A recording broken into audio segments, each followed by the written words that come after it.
Madrid derby জিতে Spanish super কোপার ফাইনালে Real. সেমিফাইনালে 2-1 গোলে হারায় অ্যাথলেটিকো মাদ্রিদকে। রবিবার শিরোপা নির্ধারণী লড়াইয়ে রিয়াল মাদ্রিদের প্রতিপক্ষ বার্সেলোনা। সৌদি আরবে জেদ্দায় স্প্যানিশ দুই জায়ান্ট রিয়াল মাদ্রিদ ও অ্যাথলেটিকো মাদ্রিদের ফাইনালে ওঠার লড়াই। মাঠে নেমেই জুড বেলিংহাম বক্সের বাইরে ফাউলের শিকার হন।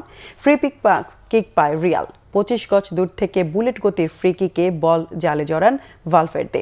1-0 লিড নেয় শাবি আলোনসোর দল। বিরতির পর গোল করেন রদ্রিগো। ম্যাচে ফেরার চেষ্টায় আলেকজান্ডার সারলোথের লক্ষ্য ভেদে ব্যবধান কমায় অ্যাথলেটিকো। এরপর আরও কয়েকটি সুযোগ পেয়েও সমতায় দেখা পায়নি দলটি। 2-1 মাদ্রিদ ডার্বি জিতে নেয় রিয়াল, পৌঁছে যায় ফাইনালে। 14তম শিরোপা জয়ের মিশন লস ব্লাঙ্কোসদের। ফাইনালে লড়বে বার্সেলোনার বিপক্ষে। আগামী রবিবার হবে বছরের প্রথম এল ক্লাসিকো। স্প্যানিশ সুপার কাপে গত 3বার ফাইনাল হয়েছিল এল ক্লাসিকো। এর মধ্যে 2বার রিয়াল মাদ্রিদকে হারিয়ে শিরোপা জেতে বর্তমান চ্যাম্পিয়ন বার্সেলোনা।